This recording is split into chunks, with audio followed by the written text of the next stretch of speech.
빨간 약하고 파란 약 둘 중에 하나를 선택해야 합니다. 저희가 성경을 읽고 묵상하는 것은 오늘의 운세를 보기 위한 게 아니죠. 하루의 운세 혹은 점치는 것 같은 식으로 읽으면 신문에 있는 오늘의 운세를 보거나 중국 식당에서 포춘 쿠키를 깨거나 그러는 것이 더 재미있고 어쩌면 더 그럴싸할지도 모르겠습니다. 성경을 읽고 묵상하는 것은 오늘 하루에 주시는 말씀을 받기도 하지만 동시에 성경의 세계관과 우리의 세계관을 충돌시키는 일이죠. 성경을 읽고 묵상하는 가운데 우리가 이미 갖고 있는 세계관과 성경 저자들이 우리들에게 너희는 이렇게 세상을 바라봐야 된다라고 제시하는 세계관이 충돌되는 것이 성경을 읽고 묵상하는 시간인 것 같습니다. 성경을 읽고 묵상하는 것은 그 성경 저자의 세계관이 저희들을 변화시키도록 우리를 성경 앞에 내어놓는 것이지요. 도공 앞에 진흙이 있습니다. 그 진흙은 도공이 원하는 대로 빚어지는 것이지요. 석공 앞에 돌이 놓여 있습니다. 그 돌은 석공이 원하는 대로 깨어집니다. 그래서 묵상의 여정이라는 책에 보시면 박대영 목사님은 이런 표현을 씁니다. 성경의 저자는 단순히 내게 말을 거는 정도나 내가 알고 지내는 사이 정도에 그치고 싶어 하지 않는다. 내 세계관을 자극하고 도전하고 때로는 얼얼하게 때리고 찔러서 나를 완전히 뒤집어 놓겠다고 작정한 자다. 성경 저자가 이런 목적을 갖고 있기 때문에 우리가 성경 앞에 그대로 서는 것은 쉽지 않은 일이죠. 도공 앞에 있는 진흙이나 석공 앞에 있는 돌은 백지와 같기 때문에 장인의 생각대로 빚어지고 깎아내질 수 있을 것입니다. 하지만 저희들은 세상과 인생 그리고 궁극에 관한 세계관이 이미 만들어져 있는 것이지요.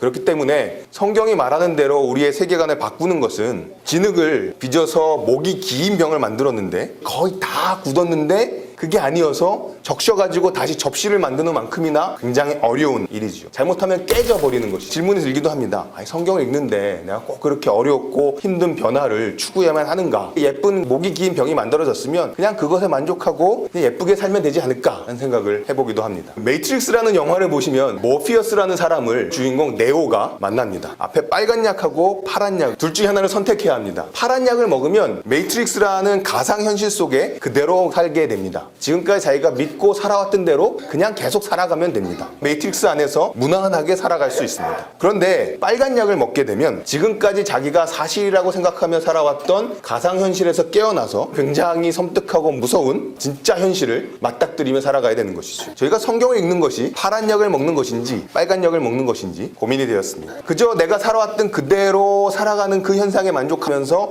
작은 위로를 받으며 살아가는 것인지 아니면 정말 빨간 약을 먹고 세상이 실제로 어떠한지를 명확하게 보게 되는 것, 그것이 성경을 읽는 것인지 고민해보게 되었던 것이죠. 저희들의 세계관을 도전하고 저희들의 세계관을 변화시키지 않는 성경 읽기는 어떻게 보면 근원적인 치료 없이 고통을 잊게 하는 진통제와 다를 바 없는 경우가 많습니다. 그리고 더 무서운 건 그런 진통제는 중독성이 있다는 것이지요. 하지만 진정한 성경 읽기는 우리는 누구인가, 우리는 어디에서 왔는가, 우리의 삶의 목적 무엇인가에 대해서 가지고 있었던 대답들을 뿌리부터 점검하게 만드는 것입니다. 저희가 성경을 읽을 때 우리 가운데 있는 삶의 상처들이나 어려움들을 그냥 그 고통을 덮어서 치료의 기회를 없애버리는 중독성이 있는 진통제로 사용할지 아니면 세상을 이해하고 바라보는 삶의 방식을 뿌리까지 뒤집는 주님의 약으로 받아들일지 저희가 선택해야 될 것 같습니다. 물론 그 변화의 과정이 쉽지만은 않습니다. 어렵고 치열합니다. 하지만 그럴수록 그 열매는 더 찬란하고 경이로울 것 같습니다. 우리 앞에 놓여있는 성경을 파란 약처럼 읽을 것인가 빨간 약처럼 읽을 것인가 주님께서 저희에게 묻는 질문인 것 같습니다.